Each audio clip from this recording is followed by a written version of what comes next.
बिस्मिल्लाह वसल्लल्लाहु अला मुहम्मदिम व आल मुहम्मद। मोहतरम नाज़रीन, मैं doctor Mazhar Hussain Tarar, paediatrician, Tarar hospital Mandi Bahauddin आपकी खिदमत में हाज़िर हूँ। बच्चों की हेल्थ एजुकेशन का जो अपने उस पे प्रोग्राम करते हैं वो हम कर रहे हैं। उस सिलसिले में आजकल नवज़ायदा बच्चों पे हम डिस्कस कर रहे हैं। जब ये टॉपिक मुकम्मल होगा तो फिर और टॉपिक पे जाएँगे। तो उस सिलसिले में आज नहायत ही अहम मौज़ू जो है उस पे हम गुफ्तगू करेंगे, वो है जब बच्चे का नाड़ू गिर जाता है तो या अभी उसका स्टंप है और उसके नाड़ू की जो या उसकी जो बेली बटन है या उसकी जो टुन्नी वगैरह है, उसकी जो इन्फेक्शन है उसको हम डिस्कस करेंगे। तो आप ये समझिए कि आम तौर पे जो बच्चे का मतलब नाड़ू या अम्बिलिकल कार्ड होता है, वो 7 से 14 दिन में गिर सकता है और कुछ बकरियों में 21 दिन तक भी गिर सकता है। उसमें मेन जो हम बताते हैं घर वालों को, ये कहते हैं कि हमेशा कार्ड को आपने ड्राई रखना है, उसके ऊपर कोई चीज़ नहीं लगानी। कार्ड को ड्राई रखें, कार्ड को आपने नैपी के बाहर रखना है और कार्ड को ड्राई गाज से उसको मतलब ड्राई करें, लेकिन उसके ऊपर कोई भी चीज़ मत लगाएँ। और बच्चे को अगर बाथ आपने देना है, तो आपने स्पंज बाथ देना है, उसमें आपने टब वाला बाथ नहीं देना। अब जब आपका कार्ड गिर गया है, तो थोड़ा-सा जो पीछे उसका कार्ड का टुकड़ा जिस्म पे बच जाता है, उसको स्टंप कहते हैं। और इसकी जो स्टंप की या कार्ड की जो इन्फेक्शन होती है, वो जो माइनर इन्फेक्शन होती है, जो कि आप घर पे ट्रीटमेंट कर कर सकते हैं, उसके बारे में आज हम डिस्कस करेंगे। अब ये है कि उसकी इन्फेक्शन क्या होती है?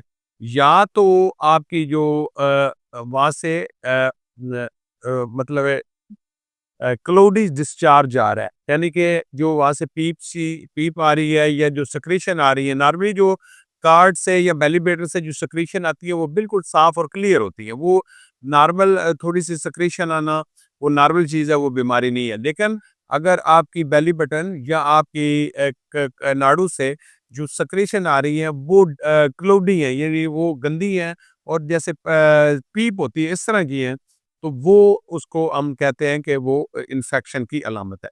दूसरी इन्फेक्शन की अलामत ये होती है कि जो बेली बटन है उसके जो आस-पास जिल्द है, अगर वो सुरख हो गई है, तो इसका मतलब ये है कि उसमें आपके बेली बटन की इन्फेक्शन हो गई है।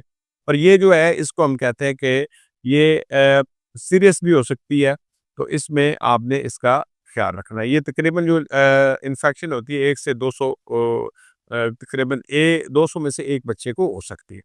अलामात जैसे मैंने पहले बताई कि नंबर 1 के वो वहाँ से आपको यानी पस वगैरह का डिस्चार्ज हो सकता है या उसके ऊपर ड्राई जो है खुश्क पस हो सकती है या बेली बटन के साइडों पे जो सुर्खी है वो हो सकती है। हो सकता है अगर हमें इसकी वीडियो आपकी वो पिक्चर मिल गई तो हम इसके साथ आपको ये अपनी वीडियो में लगा देंगे। अब इसकी आपने केयर कैसे करनी है? केयर ये है कि एक तो जो नॉर्मल सेक्रेशन है या ब्लड टिंग सेक्रेशन है उसको आपने ये करना है कि जो वेट आपने क्लॉथ लेना है, उससे आपने उसको साफ करना है।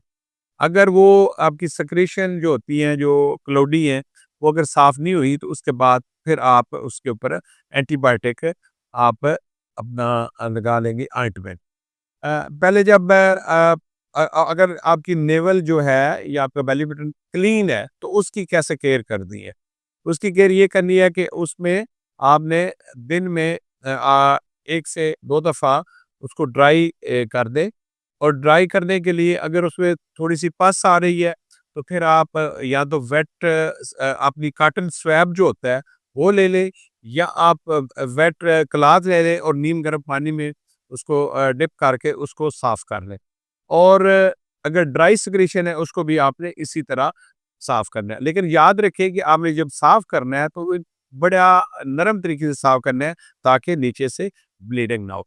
कभी भी हम ये कहते हैं कि बेली बटन को आप स्पिरिट वगैरह से साफ ना करें, क्योंकि अगर आप स्पिरिट से साफ करेंगे तो उससे ये होगा कि बच्चे जो बेली बटन में उसकी जो ईलंग होती है, वो ईलंग उसकी लेट हो जाएगी और उसमें मसला हो सकता है। अब अगर आपकी सेक्रेशन जो है अगर वो आपको वेट क्लॉथ से साफ कर या कॉटन स्वैब से साफ करने से भी सिक्रीशन खुश्क नहीं हुई, तो फिर आप उसके ऊपर एंटीबायोटिक क्रीम लगा सकते हैं। उसमें आपकी जो पॉलीफैक्स वगैरह क्रीम है वो भी लगा सकते हैं, या आपकी क्लोरहेक्सिडिन जेल मिलती है वो आप उसके ऊपर लगा सकते हैं। उसमें आपने दिन में 2 दफ़ा लगानी है, और आपने जिस दिन उसका आपका सही हो गया है उसके बाद भी 1 से 2 दिन लगानी है। अब इसमें अगर आपने बेली बटन को बाथ कैसे देना है, जब तक आपका अगर नाड़ू नहीं गिरा या आपका बेली बटन खुश्क नहीं हुआ, उतनी देर तक आपने जो स्पंज बाथ देना है, ये नहीं किसी कपड़ा या कॉटन में भिगो के नीम गर्म पानी वो बच्चे के बॉडी पे मारना है, आपने तब में इसको नहीं लगाना। इसी तरह आपने डायपर जो होता है या नैपी जो होती है, उसको आपने, या पेपर भी जो आप पर मिलते हैं उसको कहते हैं, उसमें भी आपने इस तरह करना है कि वो कोशिश करें कि वो बेली बटन उसके अंदर ना आए, या अपन जो नाड़ू है वो भी उसके अंदर ना आए, उससे बाहर है वो नीचे है। तो अगर आप इस तरह करेंगे तो आपका क्लाउडी डिस्चार्ज जो है, माइल्ड सी इन्फेक्शन जो है 1 से 2 दिन में या 2 से 3 दिन में खुश्क हो जाएगी। और जो नेवल है या आपका बेली बटन है वो 7 दिन में वो ड्राई हो जाएगा और मुकम्मल हील हो जाएगा।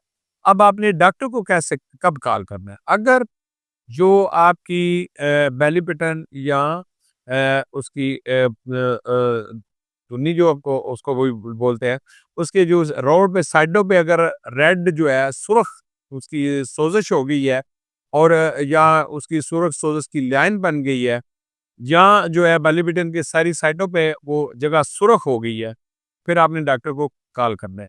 या अगर बच्चे को बुखार हो गया है, फिर भी आपने डॉक्टर को कॉल करना है। या फिर अगर आपका बच्चा जो है वो आपको सीरियस नज़र आ रहा है या दिखाई देते हैं, मसलन आपको लगता है कि वो बच्चे ने दूध पीना छोड़ दिया है, या बच्चे में कुछ साँस की मसला हो गया है, या बच्चे में कुछ दौरे पड़ रहे हैं, या जो भी डेंजर साइन जो बच्चे में होते हैं, खुदा न खास्ता उसका कोई भी डेंजर साइन है, तो फ़ौरन आप अपने डॉक्टर को रुजू करेंगे। डेंजर साइन के बारे में हमारी एक पूरी जो ज़्यादा बच्चों में जो खतरनाक अलामतें हैं उसके बारे में हमारी एक पूरी वीडियो मौजूद है।